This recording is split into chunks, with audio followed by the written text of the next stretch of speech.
বাজেটে সবচেয়ে গুরুত্ব পাচ্ছে কর্মসংস্থান, তথ্য প্রযুক্তি, টেলিকম সহ বিভিন্ন খাতে আসছে নানা ছাড়। ব্যাংক হিসাব খুলতে বাধ্যতামূলক করা হচ্ছে টিআইএন। বিরাট বড় একটা গুড নিউজ আমাদের জন্য, তার কারণ এর ফলে যেটা হবে যে অনেকে এখন ফ্রিল্যান্সিংটা আরো বেশি বেশি করে করবে। টিআইএনটা ভয়ের কারণ হয়ে যায়, বিশেষ করে ছোট আয়ের ছোট ব্যবসায়ীদের। তাহলে কিন্তু ওই ক্যাশলেস ট্রানজ্যাকশনের দিকে ট্রানজিশন, সেই পথটাও আরো দীর্ঘতর হয়ে যায়। ইসলামী ব্যাংক ইস্যুতে উত্তপ্ত সংসদ, ভোট কেনায় একটি দল পেয়েছে 22,000 কোটি টাকা, অভিযোগ স্বরাষ্ট্রমন্ত্রীর। প্রমাণ করতে চ্যালেঞ্জ ছুড়ে দিলেন জামায়াত আমির। 22,000 কোটি টাকা ডিস্ট্রিবিউট হয়েছে। নাবিল গ্রুপকে 700 কোটি টাকা এলসির এগেইনস্টে লোন দেওয়া হয়েছে। আপনি কত 11,000 কোটি টাকার একটা রেফারেন্স দিয়েছেন, কে নিয়েছে এটা? আমি, আমার সহকর্মীরা?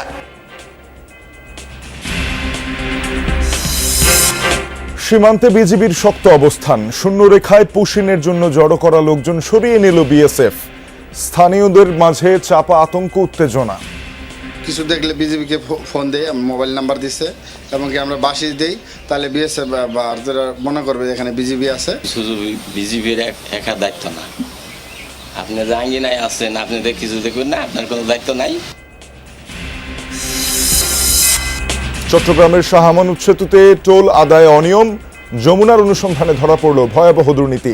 বিপুল অঙ্কের রাজস্ব হারাচ্ছে সরকার। অনেক সময় লেখাগুলো বুঝাও যায় না, আবার অনেক সময় আর বুঝাও যায়, বোঝা যায় যে কিন্তু গাড়ির নাম্বারটা আমার কিছু নাই। আমার এত নম্বর 93 আমার গাড়ি যাচ্ছে, তখন আমাকে নম্বর দেবো না, উনি তো নম্বর দিচ্ছে না আমাকে। আমি এখানে কেন আপনি জানেন না? আপনি এই ছলনামাই করলেন কেন?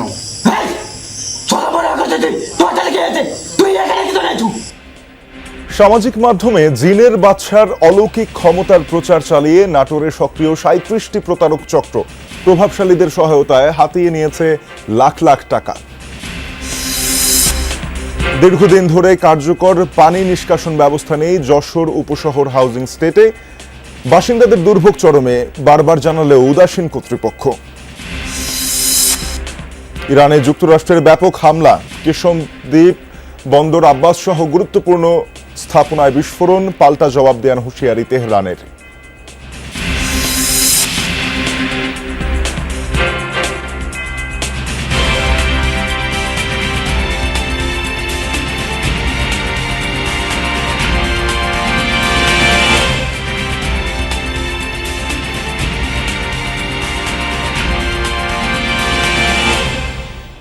শিরোনামগুলো দেখছিলেন আমন্ত্রণ যমুনা নিউজে। আপনাদের সাথে আছে আমি তানজিম শাফিন। বাজেটে সবচেয়ে বেশি গুরুত্ব পাচ্ছে কর্মসংস্থানের বিষয়টি, এমন ধারণা দিয়েছেন অর্থমন্ত্রী আমির খসরু মাহমুদ চৌধুরী। তথ্য প্রযুক্তি ও টেলিকম খাতে দেওয়া হচ্ছে নানা ধরনের ছাড়ও, থাকছে সহায়ক কর কাঠামো, এসএমই উদ্যোক্তারা পাচ্ছেন নানা ধরনের সুবিধা। সংশ্লিষ্টরা বলছেন, এবার তথ্য প্রযুক্তি খাতে বাড়বে রফতানি আয়, স্থানীয়ভাবে তৈরি হবে বিশ্বমানের কাজের সুযোগ। তথ্য প্রযুক্তি খাতের উদ্যোক্তা এবং বিনিয়োগকারীদের জন্য সুদিন আসছে, সদিচ্ছার প্রতিফলন থাকছে বাজেট প্রস্তাবনায়। এ খাতে বিপুল কর্মসংস্থানের পাশাপাশি অর্থনৈতিক প্রবৃদ্ধিতে টেলিযোগাযোগ এবং তথ্য প্রযুক্তি খাতকে কাজে লাগাতে চায় সরকার। আইটি সেক্টরে আমাদের হিউজ প্রোগ্রাম, আমি অতটুকু বলতে পারি, বি রেস্ট অ্যাসিওরড, যারা আইটি সেক্টরে আছেন, good day is coming for you. আমাদের বিগ প্ল্যান ইনক্লুডিং এআই। আমরা ডিজিটালের সাথে সাথে এআইটাকে প্রাধান্য দিচ্ছি। আগামী অর্থ বছরের প্রস্তাবিত বাজেটে সকল প্রকার ফ্রিল্যান্সিং হতে আয় করমুক্ত রাখা হচ্ছে, কন্টেন্ট ক্রিয়েশন আয়কেও করমুক্ত রাখা হচ্ছে। এছাড়া স্টার্টআপ, উদ্ভাবনী উদ্যোগ এবং প্রযুক্তি নির্ভর ব্যবসায় টার্নওভার ট্যাক্স রাখা হচ্ছে না। এসএমই উদ্যোক্তাদের জন্য 50 লাখ টাকা এবং নারী ও প্রতিবন্ধী উদ্যোক্তাদের জন্য 70 লাখ টাকা পর্যন্ত টার্নওভার হতে অর্জিত আয় করমুক্ত করা হতে পারে। সংশ্লিষ্টদের অভিমত, অর্থমন্ত্রীর এমন উদ্যোগে বৈদেশিক মুদ্রা আয়ের পথ অনেক সম্প্রসারিত হবে। এটা একটা বিরাট বড় একটা গুড নিউজ আমাদের জন্য, তার কারণ এর ফলে যেটা হবে যে অনেকে এখন ফ্রিল্যান্সিংটা আরো বেশি বেশি করে করবে। কিন্তু তার থেকে বড় যেটা, যারা করছিল অলরেডি, তারা অনেকেই কিন্তু এই টাকাগুলো দেশে আনতো না, তারা কিন্তু এই ট্যাক্সের ভয়ে তারা রেখে দিত বাইরে। সো তারা কিন্তু এই ট্যাক্সের এই এখন যেহেতু ভয়টা থাকবে না, তারা কিন্তু দেশে নিয়ে আসবে। মোবাইল ফোন ব্যবহারকারী এবং হ্যান্ডসেট নির্মাতাদের জন্য সুখবর থাকছে আসছে বাজেটে। প্রতিটি সিম কার্ডের বিপরীতে ৩০০ টাকা সুনির্দিষ্ট ভ্যাট প্রত্যাহারের সিদ্ধান্ত নেওয়া হতে পারে। তবে সিম কার্ডের বিক্রয় মূল্যের উপর ১৫% ভ্যাট নির্ধারণের প্রস্তাব করতে যাচ্ছেন অর্থমন্ত্রী। স্থানীয়ভাবে মোবাইল ফোন উৎপাদনকারী প্রতিষ্ঠানে ২২ ধরনের কাঁচামাল আমদানিতে অগ্রিম করের হার ৫% ও ২% হতে কমিয়ে ১% করার প্রস্তাব আসতে পারে। তবে মোবাইল অপারেটরদের উপর আরোপিত কর্পোরেট কর হার প্রায় অপরিবর্তিতই রাখতে যাচ্ছেন অর্থমন্ত্রী। কোনো একটা কোম্পানি 20% মূলধন হস্তান্তর করে, তাহলে সেটা হবে যে ইনকাম ট্যাক্সটা আছে সেটার উপরে, টোটাল ইনকামের উপরে আরও 10% তারা রিবেট পাবে। এই মেকানিজমটা আমাদের কাছে মনে হয়েছে যে বিটিআরসির যে পলিসি আছে সেটা থেকে অনেক বেশি আপনার ব্যবসা বান্ধব, ইনভেস্টমেন্ট বান্ধব, কারণ হচ্ছে এই ক্ষেত্রে ইনভেস্টরদের জন্য একটা ইনসেন্টিভ দেওয়া আছে। প্রস্তাবিত বাজেটে computer, printer, monitor, automatic data processing machine এবং ফ্ল্যাশ মেমোরি আমদানিতে বিদ্যমান ৫% অগ্রিম কর কমিয়ে ২% আনার প্রস্তাব রাখতে যাচ্ছেন অর্থমন্ত্রী। মাসুদুজ্জামান রবিন, যমুনা নিউজ, ঢাকা। ব্যাংক হিসাব খুলতে লাগবে ব্যক্তির কর শনাক্তকরণ নাম্বার বা টিআইএন। প্রস্তাবিত বাজেটে এমন শর্ত যুক্ত করার প্রস্তাব দিতে পারেন অর্থমন্ত্রী। রাজস্ব আয় বাড়াতেই নেওয়া হতে পারে এমন উদ্যোগ, তবে এটিকে ক্যাশলেস সমাজ গঠন নীতির পরিপন্থী বলে মনে করেন বিশ্লেষকরা। বলছেন এতে অনেকেই ব্যাংক বিমুখ হতে পারেন না। ৯,৩৮,০০০ কোটি টাকার বাজেটে রাজস্ব আদায়ের লক্ষ্য ঠিক করা হয়েছে প্রায় ৭ লাখ কোটি টাকা। বিশাল অঙ্কের এ রাজস্ব আদায়ের লক্ষ্য পূরণে নতুন নতুন উৎসের সন্ধানে সরকার। এরই অংশ হিসেবে ব্যাংক হিসাব খোলা এবং বিদ্যমান হিসাব সচল রাখতে টিআইএন যুক্ত করা বাধ্যতামূলক করতে যাচ্ছে এনবিআর। অবশ্য শিক্ষার্থী, ভাতাভোগী এবং কর অব্যাহতিপ্রাপ্তরা এর বাইরে থাকবেন। ব্যাংকার ও অর্থনীতিবিদদের আশঙ্কা, সরকারের এ উদ্যোগে নেতিবাচক প্রভাব পড়তে পারে ব্যাংক ব্যবস্থায়। ব্যাংকের বাইরে নগদ লেনদেনে উৎসাহিত হতে পারেন গ্রাহকরা। অবভিয়াসলি বিমুখ হবে এবং যারা এক্সিস্টিং আছে এরাও আস্তে আস্তে এটাকে কমিয়ে রাখবে, এবং যাদের হাই ট্রানজ্যাকশনস আছে তারা তখন মনে করবে যে আমার ট্রানজ্যাকশনসকে ফলো করা হচ্ছে, তাহলে ক্যাশ ট্রানজ্যাকশনস, আমরা ক্যাশলেস সোসাইটির কথা বলছি, এইটাতে আরও আপনার নেগেটিভ ইম্প্যাক্ট করবে। তো আমরা সবসময় স্ট্রেট লাইনে না দেখে আমাদেরকে আরেকটু কৌশলী লাইনে, স্ট্র্যাটেজিক লাইনে আমরা এই জিনিসটাকে। টিআইএনের বিষয়টা হলো এটা একেবারে আবার ট্যাক্সের সাথে জড়িত। তো আমাদের দেশে এমনিতেই অনেক মানুষ এখনও ট্যাক্স বেইজের বাইরে, ট্যাক্সের আওতার বাইরে, তারা ভয় পায় ট্যাক্সের আওতায় আসলে তাদের হ্যারাসমেন্ট হবে, বিশেষ করে স্মল বিজনেস, ক্ষুদ্র বিজনেস যারা, micro entrepreneurs. Formal financial services, formal financial অ্যাকাউন্টসে যুক্ত করার পথে যদি টিআইএনটা ভয়ের কারণ হয়ে যায়, বিশেষ করে ছোট ব্যবসায়ীদের, তাহলে কিন্তু ওই ক্যাশলেস ট্রানজ্যাকশনের দিকে ট্রানজিশন, সেই পথটাও আরও দীর্ঘতর হয়ে যাবে। ২০২৬-২৭ অর্থ বছরের বাজেটে ব্যাংক আমানতের উপর কিছুটা ছাড় দেওয়া হতে পারে আবগারি শুল্কে। বর্তমানে ৩ লাখ টাকার আমানতের উপর শুল্ক নেই। আগামী বাজেটে এর পরিমাণ বাড়িয়ে করা হতে পারে ৫ লাখ টাকা। তবে পরের ধাপগুলোতে শুল্কের পরিমাণ অপরিবর্তিত থাকতে পারে। যদিও ব্যাংকার ও বিশ্লেষকরা বলছেন মুনাফায় উৎসে কর কাটা হচ্ছে, তাই মূল আমানতের উপর কোনো শুল্ক আরোপ করা ঠিক নয়। সব কিছু এই ব্যাংক অ্যাকাউন্টের উপরে চাপিয়ে দিলে আসলে কিন্তু কাস্টমাররা নিরুৎসাহিত হবে। কোনো ধরনের কোনো সন্দেহ নাই যে এই ব্যাংকের ট্রানজ্যাকশনসের এটা টাকাটা কম হবে। মানুষ ব্যাংকের থ্রু দিয়ে টাকার আউট কম করবে, এবং আগে কখনো মানুষ চিন্তা করতো না যে আমি ব্যাংকে কত টাকা এফডিআর করলে বা কত হলে কত ট্যাক্স হবে। এখন কিন্তু সবাই ওই ভেঙে এফডিআর করতেছে, যাতে করে ওই ট্যাক্স ল্যাবে না পড়ে। লাভটা কি হচ্ছে? প্রিন্সিপাল তো ইনকাম না, নতুন ইনকাম না, ইন্টারেস্টটা হলো নতুন ইনকাম, সেটার উপর ট্যাক্স বসানো ঠিক আছে। বেসিক প্রিন্সিপাল যেটা ডিপোজিটে থাকে, ডিপোজিট অ্যাকাউন্টে, সেটার উপর ট্যাক্স দিতে গেলে মানুষ আসলে টাকা ডিপোজিট অ্যাকাউন্টে রাখতে চাইবে না। বিশেষ করে ক্ষুদ্র আয়ের মানুষ, ক্ষুদ্র সেভার্স যারা আছে, তারা তখন নিরুৎসাহিত হয়ে যাবে, তখন মানি আউটসাইড দ্য ব্যাংক বেড়ে যাবে অ্যাকাউন্ট থাকলেও। আবগারি শুল্ক থেকে সরকার ব্যাংক ব্যবস্থার মাধ্যমে বছরে প্রায় ৬,০০০ কোটি টাকার রাজস্ব আদায় করে। টাকা সেভ করতে আগ্রহী হয় মানুষ, সেটা এনকারেজ করার জন্য এই আবগারি শুল্কটা আসলে আইদার কমায় দেওয়া বা একেবারে তুলে নেওয়া যেতে পারে। আলমগীর হোসেন, যমুনা নিউজ, ঢাকা। ইসলামী ব্যাংক নিয়ে সংসদে পাল্টাপাল্টি অভিযোগ সরকারি ও বিরোধী দলের। অর্থমন্ত্রী বলেন, এই ব্যাংক নিয়ে যে বিশৃঙ্খলা চলছে তা শাস্তিযোগ্য অপরাধ, কিন্তু সরকার ধৈর্যশীলতার পরিচয় দিচ্ছে। স্বরাষ্ট্রমন্ত্রী বলেন, ব্যাংকটির সিএসআর ও আরডিএস প্রকল্প থেকে একটি দলকে 22,000 কোটি টাকা দেয়া হয়েছে, যা ভোট কেনা ও রাজনৈতিক কর্মকাণ্ডে ব্যবহার হয়েছে। অভিযোগ চ্যালেঞ্জ করে বিরোধী দলীয় নেতার দাবি, জামায়াতের দলীয় ফান্ডে কোনো টাকা আসেনি। সবচেয়ে বড় ব্যাংকটি ধ্বংসের হাত থেকে রক্ষার আহ্বান জানান তিনি। বক্তাদের ক্রম নির্ধারণ করে স্পিকার। ইসলামী ব্যাংকের সাম্প্রতিক জটিলতা নিয়ে জরুরি জনগুরুত্বপূর্ণ নোটিশ দেন বিরোধী দলীয় নেতা ডাক্তার শফিকুর রহমান। তিনি বলেন, আগের সরকার ব্যাংকটিকে দখল করেছিল, কিন্তু আজকে সেটা ব্যর্থ ঘটেছে। এ সময় জামাতের সংসদ সদস্য আব্দুল্লাহ মোহাম্মদ তাহের বলেন, এখন আবারও ব্যাংকটি পুরনো দখলদারদের কাছে ফিরিয়ে দেওয়ার পায়তারা চলছে। এসালামের বাসার চাকর এই ধরনের বহু লোককে দিয়েই একেবারে ভুয়া কোম্পানি গঠন করে আপনার 1,25,000 কোটি টাকা এই ইসলামী ব্যাংক থেকে সরিয়েছিল। এখন চেয়ারম্যান হিসেবে নিয়োগ করা হয়েছে। তার ব্যক্তিগত চরিত্র, তারপর টাকা আত্মসাৎ, ঘুষ খাওয়া, এই ব্যাপারে ইতিমধ্যেই বহু রিপোর্ট আমরা এখানে দেখতে পাচ্ছি। পরে সরকারি দলের পক্ষে আলোচনায় অংশ নিয়ে স্বরাষ্ট্রমন্ত্রী বলেন, ইসলামী ব্যাংকের সিএসআর ও আরডিএস প্রকল্পের টাকা একটি রাজনৈতিক দলের ভোট কেনায় ব্যবহৃত হয়েছে। আরডিএস নামে একটা প্রকল্প আছে, সেই প্রকল্পের এটা হচ্ছে ইসলামী ব্যাংকের একটা ফ্ল্যাগশিপ প্রকল্প। এই আরডিএস প্রকল্পের মধ্যে কত হাজার কোটি টাকা ডিস্ট্রিবিউট হয়েছে জানেন? 22,000 কোটি টাকা ডিস্ট্রিবিউট হয়েছে।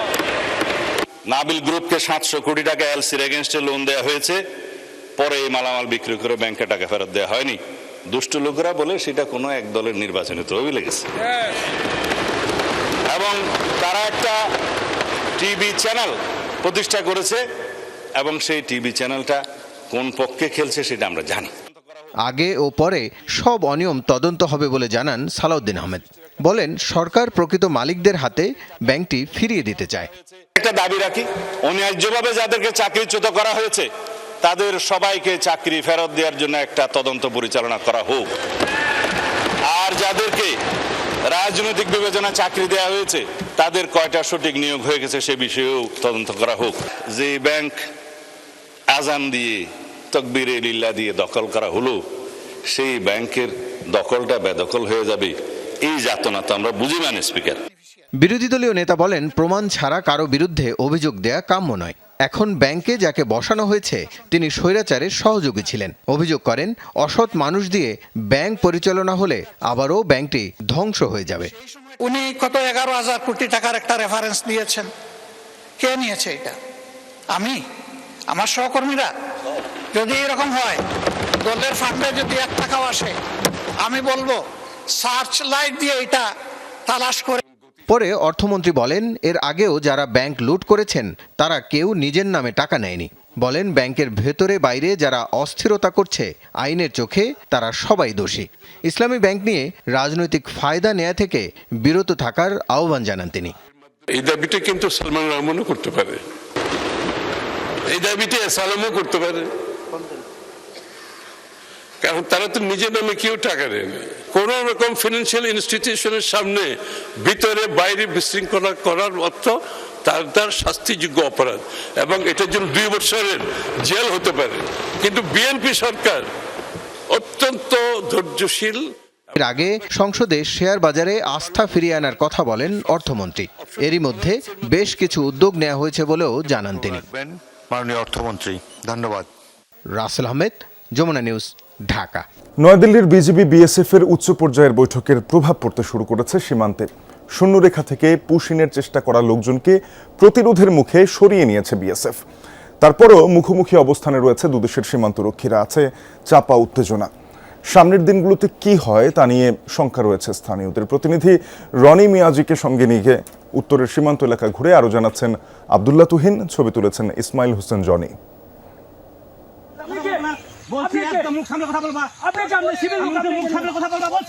সম্প্রতি শূন্যরেখায় সীমানা প্রাচীরের জন্য বিএসএফ এর জমি মাপাকে কেন্দ্র করে কয়েকটি পয়েন্টে শুরু হয় বাকবিতণ্ডা।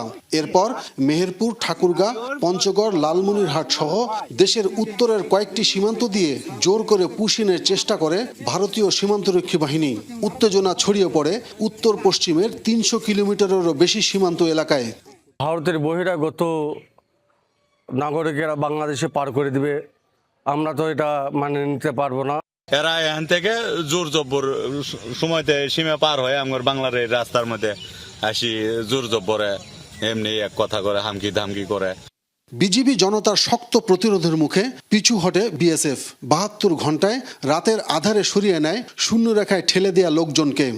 সেনায় আমরা অনেক তৎপরতা আছি এবং স্থানীয় জনগণও আমাদের অনেকটা সহযোগিতা করতেছে। ইনশাল্লাহ আমাদের এক বিন্দু রক্ত থাকতে আমাদের এপাশে কোনো ধরনের ভারতের নাগরিক বাংলাদেশে পোষণ করতে পারবে না। আমরা রাত দিন নিরলসভাবে কাজ করে যাচ্ছি। পরিস্থিতি নিয়ে দিল্লিতে নিয়মিত সীমান্ত সম্মেলনে অধিক গুরুত্ব পায় সীমান্ত পরিস্থিতি। দুদেশের আলোচনার পর সীমান্তে কমে আসতে থাকে উত্তেজনা। তারপরও দুর্গম এলাকায় দিন-রাত নজরদারি চালাচ্ছে বিজিবি, সাথে আছে স্থানীয় বাসিন্দারাও। বিজিবিকে আমরা কিছু দেখলে বিজিবিকে ফোন দেই, মোবাইল নাম্বার দিচ্ছে, এবং কি আমরা বাসি দেই, তাহলে বিএসএফ ভারতেরা মনে করবে এখানে বিজিবি আছে, তখন ওনারা চলে যায়।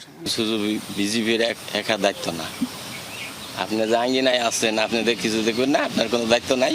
চলার প্রচুর সমস্যা আছে। আমাদের ইনকামের সোজে হইলো আপনার লদিটা, আর আমাদের তো এখানে মনে করো ওরকম ধরনের কোনো কলকারখানা নাই, তো আমরা কাজ করে খাবো আর কি। প্রকাশ্যে উত্তেজনা না থাকলেও সুসজ্জিত বিএসএফ এর টহলের বিপরীতে চলছে বিজিবির কষ্টকর পাল্টা নজরদারি।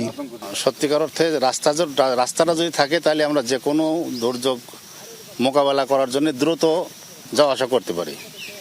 এটা তো তা নাই, আমাদের অনেক জায়গায় রাস্তা আছে, কিন্তু বেশিরভাগ জায়গায় রাস্তা নাই। পরিস্থিতির কারণে চরম বিপাকে পড়েছেন স্থানীয় স্বল্প আয়ের মানুষেরা। যে কোনো সমস্যা এবং সংকটে বিজিবির পাশাপাশি সাধারণ মানুষ যদি কাঁধে কাঁধ মিলিয়ে কাজ করে, তাহলে ভালো ফলাফল পাওয়া যায়। তার একটি অনন্য নজির স্থাপন হলো এবার। ভবিষ্যতে এই ধারা যদি অব্যাহত রাখা যায়, তাহলে প্রতিবেশী দেশ বা সীমান্ত এলাকার যে কোনো বেআইনি কার্যক্রম বা আগ্রাসন রুখে দেওয়া সম্ভব বলে মনে করছেন সাধারণ মানুষ। আব্দুল্লাহ তুহিন, যমুনা নিউজ, তেঁতুলিয়া সীমান্ত এলাকা, পঞ্চগড়। বিশ্বকাপের আগে নিজেদের শেষ প্রস্তুতি ম্যাচে ডিফেন্ডিং চ্যাম্পিয়ন আর্জেন্টিনার বিপক্ষে লড়ছে আইসল্যান্ড। এখন পর্যন্ত ১-০ গোলে এগিয়ে আছে স্কালোনির শিষ্যরা। আক্রমণ প্রতি আক্রমণে জমে ওঠা ম্যাচে শুরুতেই এগিয়ে যায় আর্জেন্টিনা। ডি বক্সের ঠিক বাইরে থেকে দারুণ এক শট নেন আর্জেন্টাইন ডিফেন্ডার বার্কো। মাটি ঘেঁষে নেওয়া তার শটটি আইসল্যান্ডের গোলপোস্টের ভেতরের কোণ দিয়ে সরাসরি জালে জড়ায়।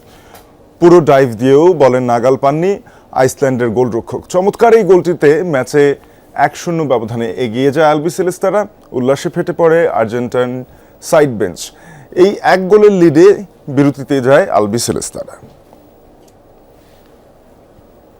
টুর্নামেন্ট শুরুর ঠিক আগ মুহূর্তে বাতিল করা হলো ইরানি ফুটবল ফেডারেশনের পুরো টিকিট বরাদ্দ।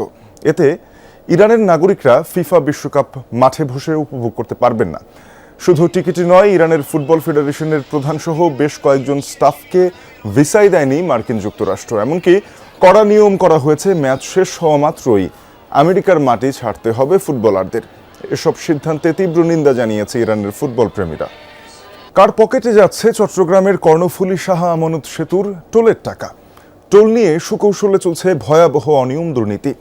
বিপুল অঙ্কের রাজস্ব হারাচ্ছে সরকার। টানা বেশ কিছুদিন অনুসন্ধানে যমুনা টেলিভিশনের ক্যামেরায় ধরা পড়েছে অনিয়মের সব চিত্র। সিফাতুল ইসলাম জাবেদের তোলা ছবিতে আরও জানাবেন জুবাইর রিফাত। নিয়ম বলছে টোল প্লাজায় গাড়ি থামবে, ব্যারিয়ার থাকবে নামানো, টোল জমার পর তথ্য সংরক্ষণ হবে সিস্টেমে, এরপর চালককে স্লিপ দিলে উঠবে ব্যারিয়ার। কিন্তু বাস্তবে দেখা গেল সম্পূর্ণ ভিন্ন চিত্র।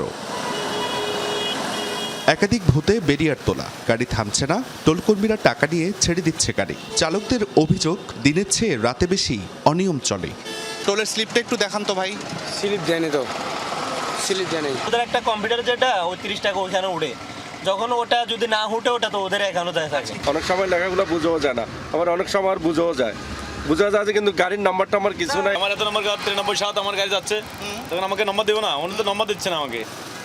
বিষয়টি আরও কাছ থেকে দেখতে পরিচয় গোপন রেখে শাহ আমানত সেতু পার হয় যমুনা টেলিভিশনের টিম। টোল দেওয়ার পর পাওয়া স্লিপ দেখে অবাক। স্লিপে গাড়ির নম্বরটি থাকার পরিবর্তে লেখা 6টি শূন্য। অন্য চালকদেরও একই অভিযোগ।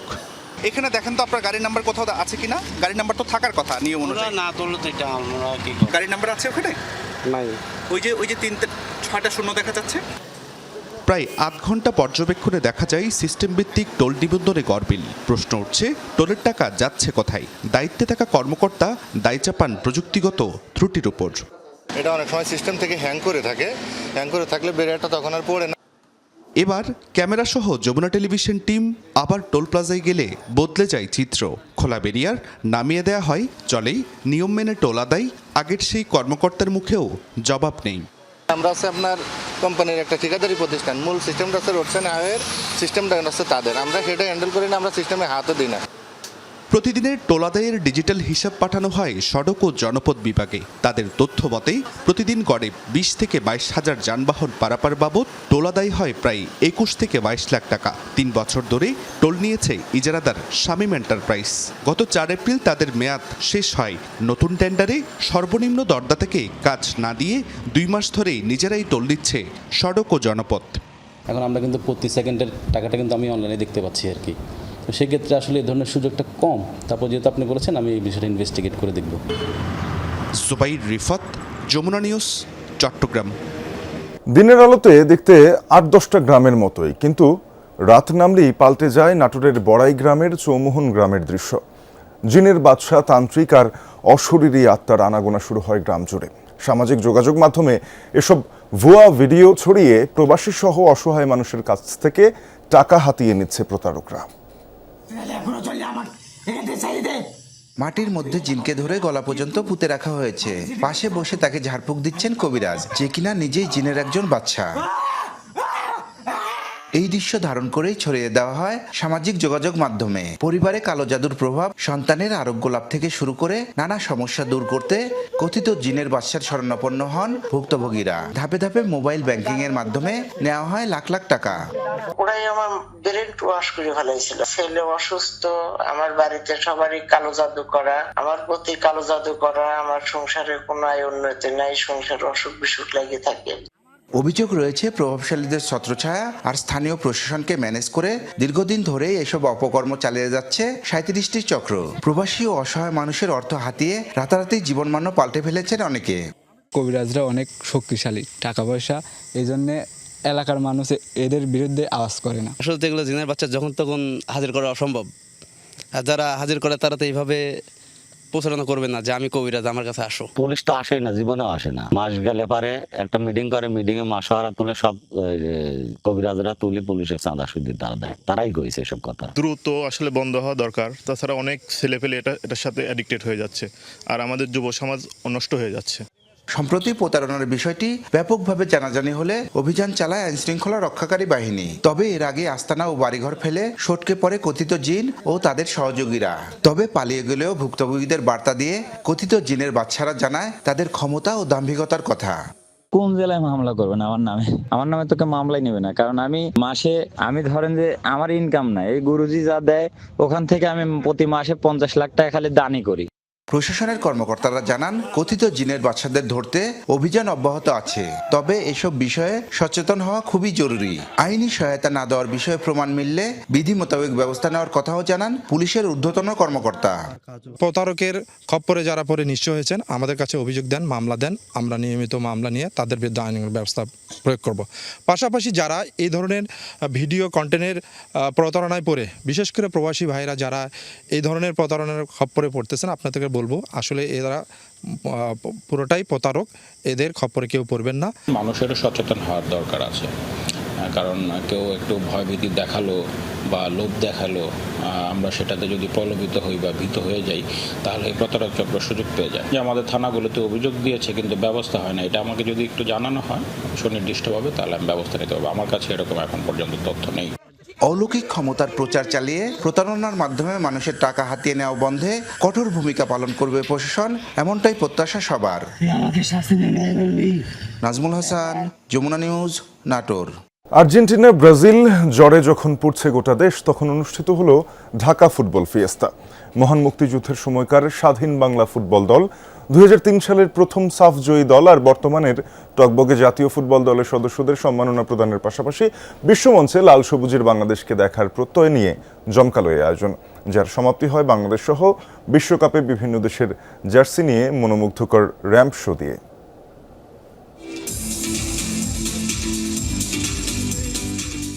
দরজায় কড়া নাড়ছে বিশ্বকাপ ফুটবল 2026। এই বিশ্ব মহারণকে সামনে রেখে রাজধানীর 5 তারকা হোটেলে হয়ে গেল ঢাকা ফুটবল ফিয়েস্তা। এতে অংশ নেন খেলোয়াড়, সাপোর্টার সহ বাংলাদেশ জাতীয় ফুটবল দলের সাথে সংশ্লিষ্ট অনেকেই। সবার কাছে একটাই প্রশ্ন, কে জিতবে এবারের বিশ্বকাপ, ব্রাজিল নাকি আর্জেন্টিনা? যদি ব্রাজিল ওয়ার্ল্ড কাপটা জিতে তাহলে খুশি হব না। আর্জেন্টিনা সাপোর্ট করি, বাট এবার আসলে অনেকটা কমপ্লিকেটেড হয়ে গেছে। আনুষ্ঠানিকতা শুরু মহান মুক্তিযুদ্ধের সময় স্বাধীন বাংলা ফুটবল দলের 2 সদস্যকে সম্মাননা জানানোর মাধ্যমে। ওই সময় পাকিস্তানের পতাকা নামায় বাংলাদেশের পতাকা, এবং ওই সময় জাতীয় সঙ্গীত নেইমার যদি ফিট থাকে এবং তার পারফরমেন্স ঠিক করতে পারে, ব্রাজিল ফ্রান্সের সম্ভাবনা এবার সবচেয়ে বেশি। পরে মঞ্চে ওঠেন 2003 সালে বাংলাদেশকে প্রথমবারের মতো সাফ চ্যাম্পিয়নের মুকুট পরানো দল, যার টাই ব্রেকারে বাংলাদেশের গোলবার আগলে রেখেছিলেন বর্তমানে ক্রীড়া প্রতিমন্ত্রী আমিনুল হক। সাফ ফুটবলটাই ছিল আমাদের মাথায়, যে আমরা কখনোই এই টুর্নামেন্টটা পাই না। আমরা আসলে যখন স্বপ্ন দেখা শুরু করলাম এই টুর্নামেন্টটা, তখন কিন্তু আমরা সাকসেস হয়েছি। Big claps for them, big claps for the whole contingent of 2001। সবশেষ বর্তমান বাংলাদেশ জাতীয় দলের সদস্যদের সম্মাননা জানানো হয়। বাংলাদেশকে বিশ্বমঞ্চে আরও এগিয়ে নিতে চান বর্তমান অধিনায়ক। সবাই তো দেখতে চায় অ্যাজ ফাস্ট অ্যাজ পসিবল না, আমিও তো সেম, বাট আমি জানি এটা ইজ ভেরি টাফ, বাট ইনশাল্লাহ আমরা একদিন ওয়ার্ল্ড কাপ খেলবে। ক্রীড়া প্রতিমন্ত্রী আমিনুল হক নিজেই ব্রাজিলের সাপোর্টার, যদিও ব্রাজিলের বিশ্বকাপ জয় নিয়ে সংশয় আছে তারও। দীর্ঘদিন ধরে ব্রাজিল শিরোপাক্ষরায় রয়েছে, সো দ্যাট সেই জায়গা থেকে ব্রাজিল ভক্তরা, পাশাপাশি যারা মিডিয়া বা আর্জেন্টাইন যারা ভক্তরা রয়েছে, তারা সবাই কিন্তু তাকিয়ে আছে ব্রাজিল এবং আর্জেন্টিনার দিকে। তবে বাংলাদেশ কবে খেলবে বিশ্বমঞ্চে, এই আক্ষেপ অতি দ্রুতই ঘুঁচবে, এমন প্রত্যয় আমিনুল হকের কণ্ঠে। জিরো থেকে একটা স্ট্রাকচার নিয়ে কাজ শুরু করেছি। ইতিমধ্যে আপনারা জানেন যে আমাদের নতুন করে স্পোর্টস আমরা কার্যক্রম শুরু করেছি, আমাদের পাঠ্যপুস্তকে খেলাধুলাকে বাধ্যতামূলক করছি আমরা 4র্থ শ্রেণী থেকে। এই যে শুরুটা আমরা করেছি, এইটা 5 বছর 10 বছর পরে যেহেতু শুরু করেছি, এটা কখনোই লাইন থেকে বিচ্যুত হবে না। ইনশাল্লাহ আমরা 10 বছর পরে গিয়ে হলো, 5 বছর পরে গিয়ে হলো, এটার একটা ভালো রেজাল্ট আমরা পাবো ইনশাল্লাহ। বাংলাদেশ সহ বিভিন্ন দলের জার্সি পরে র্যাম্পে হেঁটে আয়োজনের শেষটা রঙিন করে তোলেন মডেলরা। শওকত মঞ্জুর শান্ত, যমুনা নিউজ, ঢাকা। দীর্ঘদিন ধরেই নেই কার্যকর পানি নিষ্কাশন ব্যবস্থা। এতে যশোর উপশহর হাউজিং স্টেটের 250টি পরিবারের দিন কাটছে দুর্ভোগে। সড়ক, শিক্ষা প্রতিষ্ঠানের আশপাশ ও খেলার মাঠ সহ বিস্তীর্ণ এলাকা পানিতে তলিয়ে থাকায় ভোগান্তির পাশাপাশি বাড়ছে স্বাস্থ্য ঝুঁকিও। স্থানীয়দের অভিযোগ, বারবার জানানো হলেও স্থায়ী সমাধানের উদ্যোগ নেয়নি কর্তৃপক্ষ। তবে স্থানীয় সরকার বিভাগের সাথে সমন্বয় করে দ্রুত ব্যবস্থা নেওয়ার কথা জানিয়েছে হাউজিং কর্তৃপক্ষ। যেখানে থাকার কথা ছিল নিরাপদ শিক্ষার পরিবেশ, সেখানেই জমেছে বৃষ্টির পানি। এর মধ্যেই প্রতিদিন বিদ্যালয়ে যাচ্ছে শিক্ষার্থীরা, প্রায়ই ঘটছে ছোটখাটো দুর্ঘটনা। এই চিত্র যশোর সদর উপজেলার উপশহরের ই ব্লক এলাকার। গৃহায়ন কর্তৃপক্ষের প্রকল্প এলাকা ই ব্লকের একপাশে উপশহর মাধ্যমিক বিদ্যালয়, অন্য পাশে হাউজিংয়ের সেক্টর 7, যেখানে প্রায় 250 পরিবারের বাস। গেল 1 মাস ধরে জলাবদ্ধতার দুর্ভোগে স্থানীয়রা। বিদ্যালয়ের মাঠ সহ রাস্তার পানি নিষ্কাশনে কার্যকর ব্যবস্থা না থাকায় ভোগান্তি বেড়েছে। দুর্গন্ধে অতিষ্ঠ শিক্ষা প্রতিষ্ঠানের ছাত্রছাত্রী আর শিক্ষকরা। এভাবেই চলছে গেল কয়েক বছর। আমাদের এটা স্কুলে আমরা আগে খেলাধুলা করতাম, এখন এটা আমরা খেলাধুলা করতে পারছি না, পানি অনেক বেশি বেড়ে গেছে। ক্লাসে দুর্গন্ধ, মশা, অনেক সমস্যা হচ্ছে আমাদের। 1 মাস যাবত মাঠের মধ্যে পানি জমে আছে, আশেপাশে যে ড্রেনগুলো, এই সমস্ত ড্রেনে এখন পানি ভরা। 2008 সালে জলাবদ্ধতার স্থায়ী সমাধানে 6 কোটি টাকার ড্রেন নির্মাণ প্রকল্পের কার্যক্রম শুরু করে গৃহায়ন কর্তৃপক্ষ। 3.5 কোটি টাকার কাজ করার পর পালিয়ে যায় ঠিকাদার। এরপর থেকেই জলাবদ্ধতার দুর্ভোগ বাড়তে থাকে। সামান্য বৃষ্টিতেই পানি জমে ভোগান্তিতে পড়তে হয় স্থানীয়দের। কাজ চলমান অবস্থায় ঠিকাদার চলে গেছে, আর ঠিকাদার আর হাউজিং এর ভিতরে এই বিরোধ। হাউজিং বারবার বলতেছি যে আমাদের ওই রাস্তাটা ক্লিয়ার করে দাও, ড্রেনটা পরিষ্কার করে দাও। আমাদের এখানে শুধু স্কুল না, 200-র উপরে বাড়ি আছে। তবে দ্রুত সময়ের মধ্যে রাস্তা ও ড্রেনের সংস্কার কার্যক্রম পুনরায় শুরুর আশ্বাস গৃহায়ন কর্তৃপক্ষের প্রকৌশলীর। ফিল্ড অফিসার সহ স্থানীয় জনপ্রতিনিধি এবং আমাদের উপজেলা ইউনো মহোদয় ওনার সমন্বয়ে আমরা একটা টিম নিয়ে ভিজিট দিয়েছি। ইতিমধ্যে কাজ অলরেডি সংস্কারের কাজ শুরু হয়েছে, ড্রেন আমরা ক্লিনের কাজ শুরু হয়েছে। আমার জানা মতে উপজেলা থেকে নেসেসারি পদক্ষেপ গ্রহণ করেছে তারা সংস্কারের বিষয়ে। স্থানীয়রা বলছেন, বর্ষা মৌসুম ঘনিয়ে এলেও সমস্যার স্থায়ী সমাধানে নেই দৃশ্যমান কোনো উদ্যোগ। জরুরি ব্যবস্থা না নিলে পরিস্থিতি আরও ভয়াবহ হতে পারে এমন শঙ্কায় এলাকাবাসী। সাইফ আহমেদ, যমুনা নিউজ। চুয়াডাঙ্গার একটি সরকারি প্রাথমিক বিদ্যালয়, অথচ নেই কোনো স্থায়ী সড়ক। অন্যের জমির উপর দিয়ে স্কুলের ছাত্রছাত্রীরা যাতায়াত করে, সেই অস্থায়ী সড়কটিও এখন বন্ধের মুখে। জমির মালিকানা দ্বন্দ্বে স্কুলে যাওয়ার রাস্তা উঠেছে ইটের বাধাও। এতে স্কুলে যেতে ভোগান্তিতে পড়ছে ছাত্রছাত্রীরা, পাশাপাশি যাতায়াত ভোগান্তিতে প্রতি বছর কমছে শিক্ষার্থীর সংখ্যা। দ্রুতই স্থায়ী সমাধানের আশ্বাস সংশ্লিষ্টদের। স্কুলের ভবন থাকলেও নেই স্থায়ী সড়ক। অন্যের জমি মারিয়ে ক্লাসে পৌঁছাতে হয় কোমলমতি শিক্ষার্থীদের। বৃষ্টি আর বর্ষায় ভোগান্তি বাড়ে বহুগুণ। 2015 সালে স্থাপিত চুয়াডাঙ্গার আলমডাঙ্গা পৌর বাস টার্মিনাল সরকারি প্রাথমিক বিদ্যালয়। শুরুর দিকে এই বিদ্যালয়ে শিক্ষার্থী ছিল শতাধিক, তবে দিন দিন কমছে ছাত্রছাত্রীর সংখ্যা। বর্তমানে স্কুলটিতে পড়াশোনা করছে মাত্র 65 জন। সরকারি প্রতিষ্ঠানটিতে শিক্ষার্থী কমে যাওয়ার প্রধান কারণ বেহাল যাতায়াত ব্যবস্থা। অমিন দিয়ে যেতে আমাদের খুব কষ্ট হয় এবং বৃষ্টি হলে খুব কাদা হয়। আগে আমরা সুরক্ষিতভাবে আসতে পারতাম, এখন ইট দেওয়ার কারণে আমাদের আসতে অসুবিধা হয়। ছোট অস্থায়ী সড়কটিও এখন বন্ধের মুখে। জমির মালিকানার দ্বন্দ্বে সড়কে ইটের দেয়াল তুলেছেন স্থানীয় একজন। এতে ভোগান্তি আরও বেড়েছে। ইট দেওয়াতে আমাদের স্টুডেন্টরা আসতে পারছে না, যেমন আজকে আসতে পারতো না। ওখানে সাময়িকের জন্য কিছু সুরকি মুরকি দিয়ে আসা গেছে আজকের। এই রাস্তার জন্য আমাদের স্টুডেন্ট সংখ্যা কমে, যে এই পাশ দিয়ে একটা রাস্তা হওয়ার কথা সেটাও নেই। এটা সিভিল মামলা হয়ে গেছে, তো আর আমাকে বললো যে আপনি ইটগুলা সরিয়ে রাস্তা করে দিয়েছেন। আমি বললাম স্যার আমি সরাবো না, আপনি ইট সরিয়ে ফেলে দিয়ে আপনি রাস্তা করে দিয়েছেন। এদিকে সড়কের সমস্যার স্থায়ী সমাধানের আশ্বাস দিয়েছেন জেলা প্রাথমিক শিক্ষা কর্মকর্তা। আমাদের প্রত্যেকটা শিশু স্কুলে আসবে, সেটা যে কোনো প্রকারেই হোক আমরা নিয়ে আসবো, এটা হচ্ছে আমার প্রথম কথা। আর প্রয়োজনে সেখানে ওই মূল রাস্তা বাদ দিয়ে আমরা সাইড রাস্তা করে নিতে পারি এবং নেওয়ার সম্ভাবনা আছে। আমরা বিশ্বাস করি যে এটা লোকালি যদি তারা ব্লক দেয়, আমরা সাইডে একটা রাস্তা করে আমাদের স্কুলের বাচ্চাদের শিক্ষা জীবনকে আমরা পরিচালিত করবো। দুর্ভোগ কমাতে দ্রুত স্থায়ী সড়ক নির্মাণের দাবি শিক্ষার্থীদের। জিসান আহমেদ, যমুনা নিউজ, চুয়াডাঙ্গা। 4 দশকেও সংস্কার না হওয়ায় বেহাল নীলফামারীর সৈয়দপুর বাস টার্মিনাল। সামান্য বৃষ্টিতেই তৈরি হয় জলাবদ্ধতা, বাধ্য হয়ে সড়কের উপরেই চলছে যাত্রী ওঠানামা। এতে প্রায় ঘটে দুর্ঘটনাও। পরিবহন ব্যবসায়ী ও মোটর শ্রমিক ইউনিয়নের অভিযোগ, টার্মিনালটি সংস্কারে একাধিকবার পৌরসভার কাছে আবেদন করা হলেও মেলেনি সমাধান। অন্যদিকে বরাদ্দ না পাওয়ার অজুহাতে দায়সারা জবাব পৌর কর্তৃপক্ষের।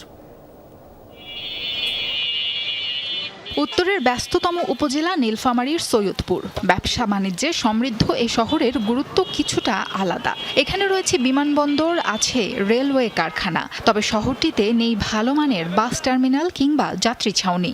অথচ প্রায় 1.5 লাখ মানুষ প্রতিদিন এই শহরে আসেন এবং কাজ শেষে ফিরে যান। টার্মিনালটি নির্মাণের পর 40 বছর পেরিয়ে গেলেও সংস্কার হয়নি। পার্কিংয়ের বিভিন্ন স্থানে অল্প বৃষ্টিতে তৈরি হয় জলাবদ্ধতা। ঝুঁকিপূর্ণ হওয়ায় মূল ভবনে ঝুলছে তালা, যাত্রীদের বসার কোনো জায়গা নেই। খানাখন্দে ভরা টার্মিনাল যাত্রীদের জন্য উপযুক্ত না হওয়ায় মহাসড়কেই পার্কিং করা হচ্ছে বাস। এতে প্রায় ঘটছে দুর্ঘটনা। আমাদের গাড়ি রাখারও জায়গা নাই, আর যে একটা মাঠ আছে ওখানে পানি জমে, ওখানে গাড়ি ফেসে যায়, এই জন্য গাড়িও নামাইতে পারি না। এই রাস্তা দিয়ে প্রচুর যাতায়াত আমাকে করতে হয়, রংপুর, দিনাজপুর। আমি নিজেই ভোগান্তির শিকার। এখানে টার্মিনালের যে অবস্থায় জলাবদ্ধতা তৈরি হয়েছে, জায়গায় জায়গায় পানি জমে আছে, বড় বড় গর্ত, গাড়িগুলো ঢুকতে পারে না, রাস্তা দিয়ে যায়, রাস্তায় যানজট হয়। কোনো যাত্রী ছাউনি নাই, কোনো বসার জায়গা নাই। বৃষ্টি আসলে কোনো দাঁড়ানোর কোনো জায়গা নাই। বিল্ডিংটা জরাজীর্ণ হয়ে গেছে, এদিক ওদিক পানি পড়তেছে, এই তো যাত্রী ছাউনির অবস্থা। দীর্ঘদিনেও সৈয়দপুর বাস টার্মিনালে সংস্কার না হওয়ায় ক্ষোভ প্রকাশ করলেন জেলা বাস মিনিবাস মালিক সমিতির সাবেক সভাপতিও। বিগত 84 সাল থেকে এই টার্মিনাল ডিসি অফিস থেকে পৌরসভা হস্তান্তর করা হয়। তখন থেকে অদ্যাবধি এই টার্মিনালে বড় ধরনের কোনো সংস্কার কাজ না থাকায় না হয় পুরো টার্মিনালটা খানা খন্দে একেবারে ব্যবহারের অনুপযোগী হয়ে গেছে। আমাদেরই বসার দাঁড়ানোর জায়গা নেই, সেখানে এখানে সিনজেশন করে ফেলছে। টার্মিনাল সংস্কারে সৈয়দপুর পৌর কর্তৃপক্ষকে একাধিকবার জানানো হলেও সমাধান মেলেনি বলে জানান জেলা বাস মিনিবাস সমিতির বর্তমান সভাপতি। এখানকার যে ইউনো মহোদয় আছে, আমি আমার শরীরে যায় ওনাকে বলছি যে স্যার আমাদের এই টার্মিনালের জরাবিন্দু আমাদের যাত্রীর সমস্যা হয়। আমার পক্ষ থেকে আমি চাবো যে এই টার্মিনালটা তাড়াতাড়ি সংস্কার হয় এবং উন্নত মানের জন্য হয়। পৌর কর্তৃপক্ষ বলছে বরাদ্দ না পাওয়ায় শুরু করা যাচ্ছে না সংস্কার কাজ, তবে অগ্রাধিকার ভিত্তিতে দ্রুত কাজ শুরুর আশ্বাস নির্বাহী কর্মকর্তার। রাস্তা, ড্রেন, এইটা নেটওয়ার্কটাকে আগে পরিপূর্ণ করে তারপরে হয়তো বা আদার যে স্ট্রাকচার এইগুলোতে হাত দেবে। সৌন্দর্যমণ্ডিত একটা মডার্ন টাইপের বাস টার্মিনাল হয়, এটাই আমাদেরকে প্রস্তাব দেওয়া আছে। সৈয়দপুর বাস টার্মিনালটি দিয়ে প্রতিদিন অভ্যন্তরীণ ও আন্তজেলা রুটের ৫ শতাধিক বাস চলাচল করে। সাবরিনা লিজা, যমুনা নিউজ। বাগেরহাটে দুর্বৃত্তের হামলায় সদর উপজেলার বারুইপাড়া ইউনিয়ন কৃষক দলের সভাপতি বাদল মোড়ল নিহত হয়েছেন। আহত হয়েছে বারুইপাড়া ইউনিয়নের ১ নং ওয়ার্ড বিএনপির সভাপতি আবদুল্লাহ মোড়ল। মঙ্গলবার রাতে ফকিরহাট উপজেলার নিয়তির মোড় এলাকায় এই হামলার ঘটনা ঘটে। পুলিশ জানায় হতাহতদের শরীরে ধারালো অস্ত্রের আঘাতের চিহ্ন রয়েছে। ধারণা করা হচ্ছে দুর্বৃত্তরা তাদের এলোপাতাড়ি কুপিয়ে পালিয়ে যায়। পরে স্থানীয়রা তাদের উদ্ধার করে ফকিরহাট উপজেলা স্বাস্থ্য কমপ্লেক্সে নিলে চিকিৎসক বাদল মোড়লকে মৃত ঘোষণা করেন। আহত বিএনপি নেতা আবদুল্লাহ মোড়লকে উন্নত চিকিৎসার জন্য খুলনা মেডিকেলে পাঠানো হয়েছে। স্বজনরা জানায় হতাহতরা মোটরসাইকেলে বারুইপাড়া থেকে ফকিরহাট যাচ্ছিলেন। ইরানে ফের ব্যাপক হামলা চালিয়েছে যুক্তরাষ্ট্র। আক্রান্ত হয়েছে গুরুত্বপূর্ণ বন্দরনগরী বন্দর আব্বাস সহ বেশ কিছু স্থান। ইরানি গণমাধ্যম মেহের নিউজ এই তথ্য নিশ্চিত করেছে। হরমুজ প্রণালী সংলগ্ন কেশম দ্বীপ ও বন্দরনগরী জাসকেও শোনা গেছে বিস্ফোরণের আওয়াজ। হামলার শিকার সিরিক শহরের 2টি পানি শোধনাগারও। মার্কিন সেন্ট্রাল কমান্ড জানিয়েছে সোমবার হরমুজের কাছাকাছি যুক্তরাষ্ট্রের একটি অ্যাপাচি হেলিকপ্টার ধ্বংসের জবাবে আত্মরক্ষামূলক হামলা চালিয়েছে ওয়াশিংটন। যদিও হেলিকপ্টার বিধ্বস্তের ঘটনায় দায় স্বীকার করেনি ইরান। ইরানে হামলার পর যুক্তরাষ্ট্রের প্রতি ফের কড়া হুঁশিয়ারি বার্তা দিয়েছেন পররাষ্ট্রমন্ত্রী আব্বাস আরাকচি। নিরাপদে বাঁচতে চাইলে অবিলম্বে ইরান ছাড়তে বলেন তিনি। মঙ্গলবার সোশ্যাল হ্যান্ডেল এক্সে দেয়া পোস্টে তিনি বলেন, যুদ্ধক্ষেত্রে পরাজয়ের পরও ইরানিদের ধৈর্য পরীক্ষা করতে চাইছে যুক্তরাষ্ট্র। হুঁশিয়ারি দেন, পারস্য উপসাগরের ইতিহাসে অনুপ্রবেশকারী বহিরাগতদের পরিণতি সবসময় ভয়াবহ হয়েছে। জানান, যে কোনো আঘাতের জবাবে ছাড় দেবে না ইরানের সশস্ত্র বাহিনী। এদিকে যুদ্ধবিরতি উপেক্ষা করে লেবাননে ব্যাপক হামলা অভিযান চালিয়েছে ইসরায়েল। মঙ্গলবার জোরপূর্বক উচ্ছেদ নির্দেশনা জারি করার পরপরই দক্ষিণাঞ্চল জুড়ে ব্যাপক হামলা চালিয়েছে আইডিএফ। প্রাণ গেছে অন্তত 8 বেসামরিক নাগরিকের। পাশাপাশি সীমান্তে বাড়ানো হয়েছে নজরদারি, তল্লাশি চালানো হচ্ছে প্রতিটি যানবাহনে। উত্তর ইসরায়েলের সীমান্তের কাছাকাছি তামিম রিজ এলাকায় গুলি করে একজনকে হত্যা করেছে আইডিএফ। যুক্তরাষ্ট্রের মধ্যস্থতায় যুদ্ধবিরতি ঘোষণার পরও দক্ষিণ লেবানন জুড়ে ইসরায়েলি অভিযানে নিহত হয়েছে 3400 জনের বেশি মানুষ। ভারতে ক্ষমতা পাকাপোক্ত করতে নতুন কৌশল বিজেপির। রাজ্যগুলোয় বিরোধী পক্ষের এমপিদের দলে টানছে ক্ষমতাসীনরা। একযোগে তৃণমূলের 20 এমপি এনডিএ জোটে যোগ দেয় নিম্নকক্ষে এখন তাদের আসন দাঁড়িয়েছে 312টিতে। ভারতীয় গণমাধ্যমগুলোর প্রতিবেদন বলছে কয়েকদিনের মধ্যেই সেটি আরও বাড়তে পারে। পার্লামেন্টে 2/3 সংখ্যাগরিষ্ঠতা পেতে প্রয়োজন 360 আসন, আর তা বাগিয়ে নিতে পারলেই ক্ষমতা আরও বাড়বে বিজেপির। বিতর্কিত সীমানা পুনর্বিন্যাস সহ কোনো বিল পাশেই থাকবে না কোনো বাধা। বিরোধীদের বিরোধিতায় গত এপ্রিলে ভারতের পার্লামেন্টে পাশ হয়নি ক্ষমতাসীনদের উত্থাপিত অন্তত 3টি বিল, যার মধ্যে ছিল নির্বাচনী আসন পুনর্বিন্যাস সংক্রান্ত বিতর্কিত ডিলিমিটেশন বিলও, যা ছিল গত 12 বছরে পার্লামেন্টে বিজেপির সবচেয়ে বড় ব্যর্থতা। বিরোধীদের অভিযোগ, ডিলিমিটেশন বিল পাশ হলে বিজেপি নিয়ন্ত্রিত উত্তর ও উত্তর পূর্বাঞ্চলের জনবহুল রাজ্যগুলোর আসন ছোট রাজ্যগুলোর চেয়ে অনেক বেশি বৃদ্ধি পাবে। ফলে পরে নির্বাচনে সংখ্যাগরিষ্ঠতা পাওয়ার পথ সহজ হবে এনডিএ জোটের। তাই এই বিল পাশের জন্য নতুন কৌশল নিয়েছে ক্ষমতাসীনরা। আবারও পার্লামেন্টে বিতর্কিত বিলটি উত্থাপনের আগে 2/3 সংখ্যাগরিষ্ঠতা নিশ্চিতে উঠে পড়ে লেগেছে তারা। পরিসীমান বিজেপি সংখ্যাগরিষ্ঠতা কেনার চেষ্টা করছে, যাতে আসনের সীমানা পুনর্নির্ধারণ বিল পাশ করাতে পারে। তারা দেশের ভোটের মানচিত্র পরিবর্তন করতে চায়, যাতে এই উচ্ছৃঙ্খল সরকার ভারতের উন্নত অংশের নিয়ন্ত্রণ নিতে পারে। But they want to delimit. এরই মধ্যে পশ্চিমবঙ্গের লোকসভার 20 সদস্য তৃণমূল কংগ্রেস থেকে যোগ দিয়েছেন বিজেপিতে। ফলে পার্লামেন্টের নিম্নকক্ষে তাদের আসন সংখ্যা ছাড়িয়েছে 300 ঘর। 543 আসনের লোকসভায় 2/3 সমর্থনে প্রয়োজন 360 আসন। ম্যাজিক ফিগার থেকে এখনো বেশ দূরে বিজেপি। তবে ভারতীয় বিভিন্ন গণমাধ্যম বলছে, এরই মধ্যে অন্যান্য রাজ্যের কয়েকটি দলের সাথেও দর কষাকষি চলছে ক্ষমতাসীনদের, যার মধ্যে রয়েছে তামিলনাড়ুর ডিএমকে। সম্প্রতি বিধানসভা নির্বাচনে পরাজয়ের পর তাদের সঙ্গ ত্যাগ করেছে কংগ্রেস। গুঞ্জন রয়েছে, শর্ত সাপেক্ষে দলটির 22 এমপির সমর্থন পেতে পারে বিজেপি। উদ্ধব ঠাকরের শিবসেনার দিকেও বিজেপির রয়েছে সজাগ দৃষ্টি। এনডিটিভির এক প্রতিবেদনে বলা হয়েছে, সব মিলিয়ে শীঘ্রই তাদের সমর্থন পৌঁছাতে পারে 341-এ। এপ্রিলে আসন পুনর্বিন্যাস বিলের পক্ষে ভোট পড়েছিল 298, অর্থাৎ নিজেদের মোট আসন সংখ্যার চেয়েও ভোট বেশি পায় এনডিএ। স্বতন্ত্র এমপি ছোট দলগুলোকে ম্যানেজের মাধ্যমে এখন 2/3 সমর্থন আদায় করে সংবিধান সংশোধনী সহ আটকে যাওয়া সব বিল পাশের লক্ষ্য মোদী সরকারের। মোস্তফা মাহমুদ, যমুনা নিউজ। আর এই ছিল যমুনা নিউজে এতক্ষণ সাথে থাকার জন্য সবাইকে ধন্যবাদ।